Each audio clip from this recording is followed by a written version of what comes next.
In the headlines, the Police Welfare Association appeals to new Acting Chief of Police Lincoln Corbett to end victimization in the police service. Local economist says Dominica's population is too small if it is to have a booming agriculture sector. And agriculture studies at the Casabru Secondary School get a major boost from the Basic Needs Trust Fund. I am Andrea Louis with the Channel 5 News, back with the details after this.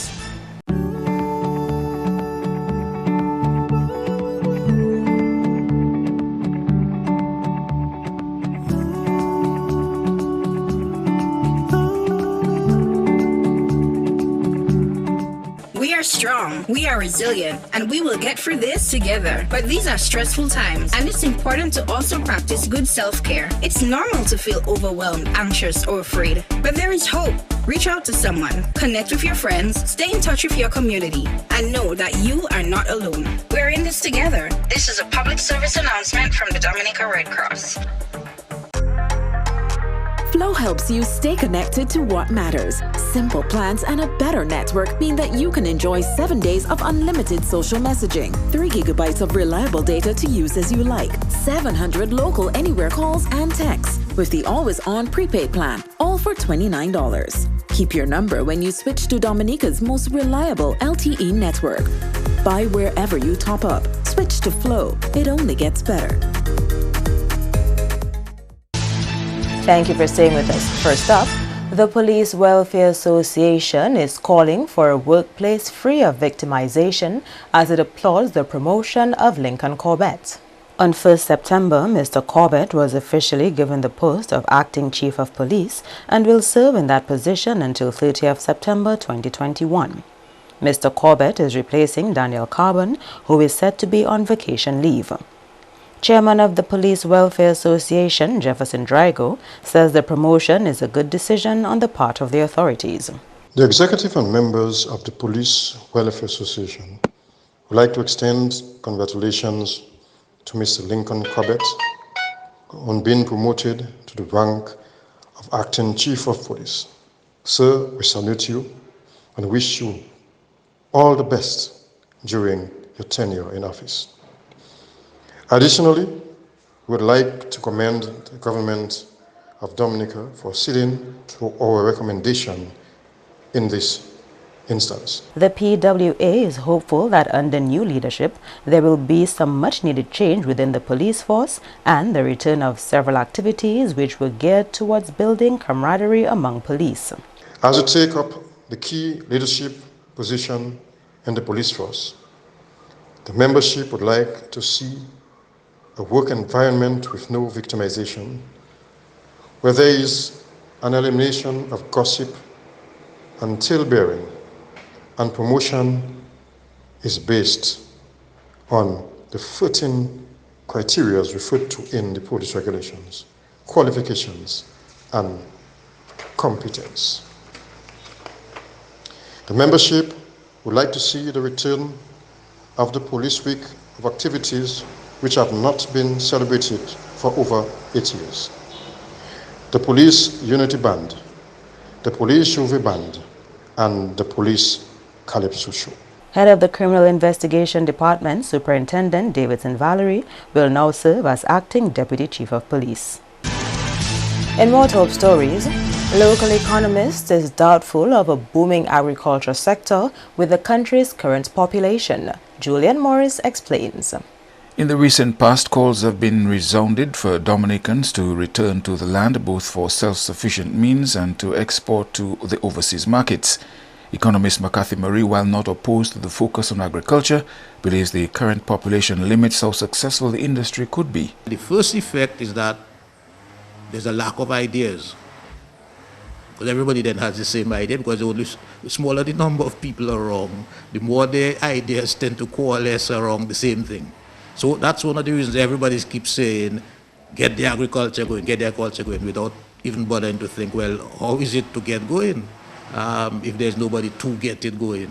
Because all the people who are saying get it going wear ties and suits and work in air-conditioned buildings. They're not the ones who are going to get the agriculture going. They expect somebody else to do it, but the other person to do it isn't there? Marie, who has been observing Dominica's diminishing population for years, says another impact of such a phenomenon is the lack of skilled laborers. The truth of the matter is we don't have very many skilled workmen in construction, because you have lots of different jobs to do. And as we saw during the hurricane, after the hurricane, if the people from St. Lucia and all the other islands who didn't come to Dominica to work, because people had the money, they got the insurance money and so on, but they couldn't find people to work. So that's how we were able to get our housing, our roofs and so on back relatively quickly in Dominica. As regards supply and demand, this too may prove challenging for businesses which are targeting the same market. The person who has something to sell has few customers. Therefore, his business can hardly grow if his customer base remains small or declining. And the whole economy becomes, what you might say, moribund, which then fuels out-migration. In more developments, Prime Minister Skerrit says government has had to hold the hand of citizens at a time of economic challenges in the world. Making reference to the impact of natural disasters such as Hurricane Maria in 2017 and the COVID-19 pandemic, Mr. Skerrit says government has had to divert financial assistance in support of citizens. We have not made anybody redundant in the public sector. Even if you were temporary, and this is the same situation after Erica, the same situation after Maria, we kept everybody on. And the government's revenue would have been dramatically impacted after Maria and of course during this COVID period. So our expenditure has increased, but revenue dropped. And we have had to sustain an increased expenditure because the social safety nets are more relevant and more critical now in this difficult period than they are in normal circumstances. And though in normal circumstances, they are still required. And so we do these things to ensure that as far as practically possible, the state can provide. Government assistance has also been extended to schools as well, particularly with Monday's reopening of school within the context of COVID-19. This is a different period for the opening of schools in September. I mean, we've had to spend monies on hand sanitizers and soaps, and now we have, they call them hygiene officers or attendants that we have to employ to be at the schools to facilitate the maintenance of the hygienic practices and the guidelines and the protocols that have been set by the Ministry of Education at the schools. To, we have to also help a lot of buses with hand sanitizers, to ensure that when the children get onto the bus and they get off the bus, that they can sanitize and so forth. I mean, so the cost of this, of these things, the COVID center, we're paying for accommodation because most people don't pay the accommodation. There's a significant cost. We are paying for internet coverage. We are paying for people to clean the facilities. We provide meals, and if people don't pay, then the government has to pay. These are funds that have to be diverted from something else. You are watching the Channel 5 News. Stay tuned for more after the break. A new in-home experience is here. All your services bundled into one simple plan. Faster, more reliable Wi-Fi so that you can binge, play, and stream uninterrupted. Unlimited Flow local landline minutes mean you can talk and talk and talk. Plus the best in TV entertainment with over 120 channels and 29 in HD. All for $160 a month with the new all-in bundle. With Flow, it only gets better. We are strong, we are resilient, and we will get through this together. But these are stressful times, and it's important to also practice good self-care. It's normal to feel overwhelmed, anxious, or afraid. But there is hope. Reach out to someone, connect with your friends, stay in touch with your community, and know that you are not alone. We're in this together. This is a public service announcement from the Dominica Red Cross.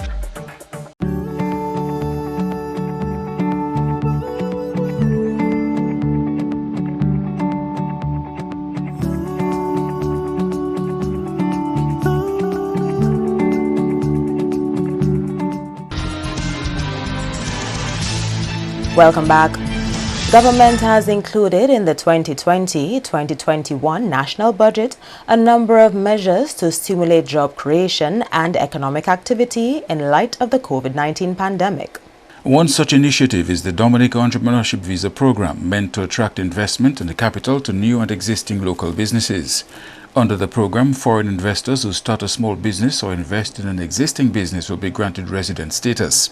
The overall objective of this program is to widen Dominica's economic base by expanding business activity and creating new jobs. We are moving forward with this initiative at a time when we must source new and creative ways to generate revenue and boost economic activity owing to the adverse impact of COVID-19 on economies worldwide. Kenny Green of Advanced Global Partners is collaborating with government to advance the program. The Grenadian economist, Michael Julian, who is someone I've spent a lot of time speaking to and listening to, once stated that it takes roughly 200 new residents in any Eastern Caribbean countries to replicate the effect of the entire stay-over tourism market. We cannot underestimate the value of people who become resident and consume locally. So in the first year, it really is, it's a process of identifying the right clients, not in getting volumes, but whether we get 50 or 100 people, they will be significant contributors to the economy. And it is something that I'm looking forward to because I know what it is like to have lived abroad and to have moved back to Dominica in my case, but there's a lot of consuming, a lot of spending, and that is not something to not just look forward to, but it is something that we can plan to.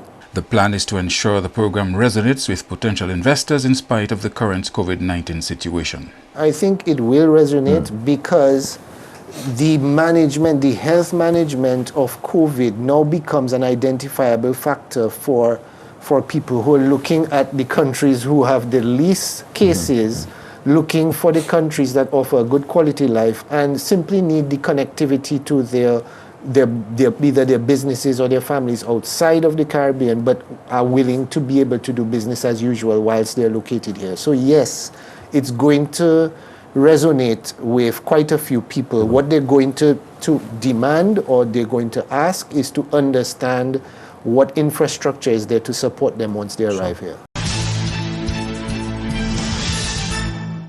The Castleboro Secondary School received an investment of $630,000 from the Basic Needs Trust Fund to enhance learning support. The contract, signed on the weekend, will provide for construction of a chicken coop, slaughterhouse, and accompanying washroom facility. The project is expected to be completed within 3 months. We are aware of the importance of TVET in our schools, and so when this project was submitted, CDB clearly understood the need to continue to support such activity as part of improving the school curriculum. And so we are here today to enhance the learning support for students, the Castleboro Secondary School, and the Castleboro community by extension. The production facility entails the construction of a chicken coop, approximately 20 feet by 25 feet. It is a concrete structure with a timber and galvanized roof. It's going to be properly finished, the plastering, painting, waterproofing of the floors. We'll provide troughs and feeders. And additionally, provision is made for small cages, hatching pens, and breeding pens, and the associated plumbing and electrical works. The second component is the construction of a slaughterhouse, approximately 30 feet by 32 feet. It's also a concrete structure with a timber and metal roof. We have similar finishes like painting and plastering, the plumbing and electrical works, And we also provide for the installation of waste basins, aluminum tables, and knife sanitizers. Hygiene has to be the order of the day list. And to complement this, we are going to provide a washroom facility. We aim to ensure that we have this facility, washroom facility, to complement the poultry coop and the slaughterhouse. A $48,000 contract has also been signed for provision of 2 greenhouses to assist with the school's agriculture program. So as I've echoed in the past, we seek to create and supply a very holistic product. And that is what BNTF is all about, you know. And creating opportunities where persons in needy and rural communities can gain access to such supplies. So after this long journey, it's been a long journey, a lot of meetings, it is indeed gratifying for us at BNTF to be able to say to the community, to the school, that we are ready to deliver. And indeed, to the ceremony signals that we are about to deliver. In related news, Minister for Education Octavia Alfred was principal of the Castlebruce Secondary School when project proposals were submitted to the Basic Needs Trust Fund. She was present for the signing ceremony. Similar interventions have been taking place at various schools to improve the teaching and learning environment, ensuring students are able to thrive. The BNTF has, over the years, extended significant support to the Ministry of Education and indeed has made its mark on this country's social and economic development. With a focus on education and human resource development, as well as the general improvements of livelihoods, we continue to see the impact of the fund across Dominica. I wish once again on this occasion to extend our deepest gratitude to the BNTF for facilitating these improvements to physical structures of our schools. And as an educator, I know that the physical environment of the school is important because of the contribution that safe, clean, and comfortable surroundings can make to the students' learning. The Education Minister says a well-maintained and safe physical environment fosters a students' ability to learn and improvement in achievement scores.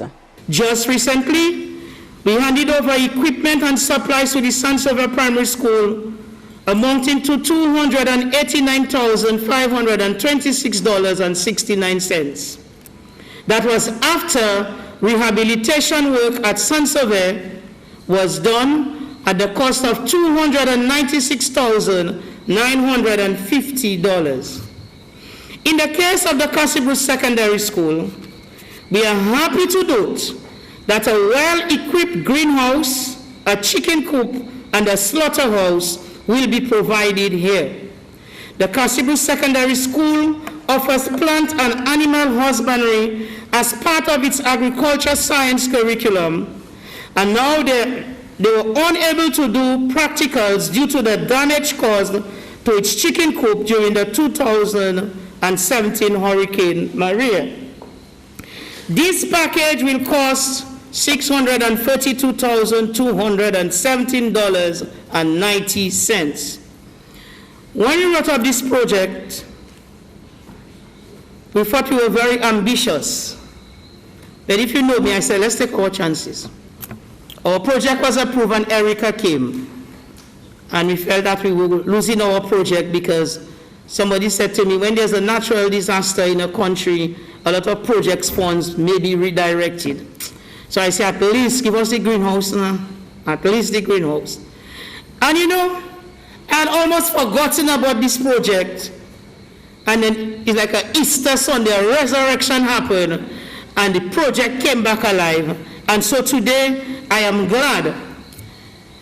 The Bible says, some will sow, some will water, and some will reap. Maybe those who will reap might not remember who sow, But I'm saying I am very happy that I was in the sowing process, and I'm happy that I will still be in the reaping process. The assistance of the BNTF will come in handy, not only to prepare our students for CXC, but also to present the opportunity to engage in fundraising for the school. We welcome this assistance, which will allow for students to engage in animal husbandry and sell their produce to the community. And a low-key observance of Adult Education Month due to the COVID-19 crisis. Julian Morris tells us more. September is being recognized as Adult Education Month under the theme Promoting Social Transformation, Positively Altering the Lives of Our Citizens. Director of the Adult Education Division, Nadia Pinard, says despite the low-profile recognition of the month, the division will still be focused on promoting literacy as it observes International Literacy Day on Tuesday. This year we actually will still be celebrating International Literacy Day, seeing our main focus in adult ed is to have a literate nation, a literate Dominica. Unlike last year, we are going low-key. Last year, we had persons coming, we gave refreshment, we had music. But this year, we still have the books given for free, but we just accept people to come, take a book and leave. So we will allow like 3 people at a time to come downstairs to the office. They can leave. We have children's book, we have adult book. You take a book and you leave. In continuing with its mandate of ensuring literacy, the annual CSEC exams offered to the public will take on a blended approach this year. All now registrations, it's ongoing yet for the CSEC. Our only concern, we don't know whether the classes will be virtual or face-to-face. So we will be meeting our participants next week to see, because there are days where we have to do virtual because of the, so right now we have registration, we have in tongue, POB, Principles of Business, Principles of Accounts, English and Maths. So we are concentrating on just 4 CSEC classes. The prison, we have to put it on a hold because of COVID-19. They don't want anybody coming to the prison, so we have to put it on hold for now. The division is also focused on community empowerment and as such will be visiting Woodford Hill this week to engage in community projects. Based on our ministry's portfolio, we have citizen empowerment as a part of our ministry. So Adult Education has decided to just go reach out to the communities. We go to Woodford Hill Beach, so we're going to build some benches using tires. Tires. So what we're trying to do, and we're collaborating with Forestry Division, the NEP workers, the counselors. So we just meet the community. We cook. We just have fun while we meet people and we sell our division.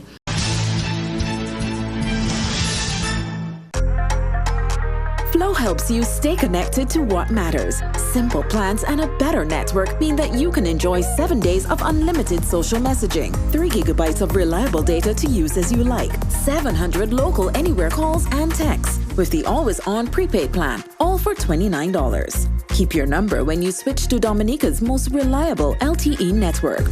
Buy wherever you top up. Switch to Flow. It only gets better.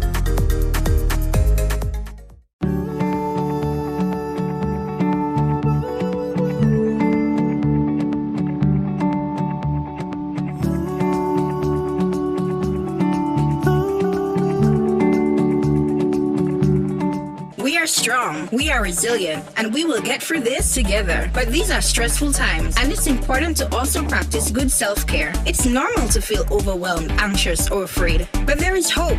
Reach out to someone, connect with your friends, stay in touch with your community, and know that you are not alone. We're in this together. This is a public service announcement from the Dominica Red Cross. A new in-home experience is here. All your services bundled into one simple plan. Faster, more reliable Wi-Fi so that you can binge, play, and stream uninterrupted.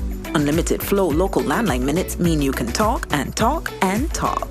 Plus the best in TV entertainment with over 120 channels and 29 in HD, all for $160 a month with the new all-in bundle. With Flow, it only gets better. To end the news, the headlines again. The Police Welfare Association appeals to new Acting Chief of Police Lincoln Corbett to end victimization in the police service. Local economist says Dominica's population is too small if it is to have a booming agriculture sector. And agriculture studies at the Casa Bruce Secondary School get major boost from the Basic Needs Trust Fund. Feel free to access or pass the newscast on our YouTube channel. On behalf of the entire production team, I'm Andrea Louis. And to all of our viewers around the world, thank you so much for watching. Join us tomorrow.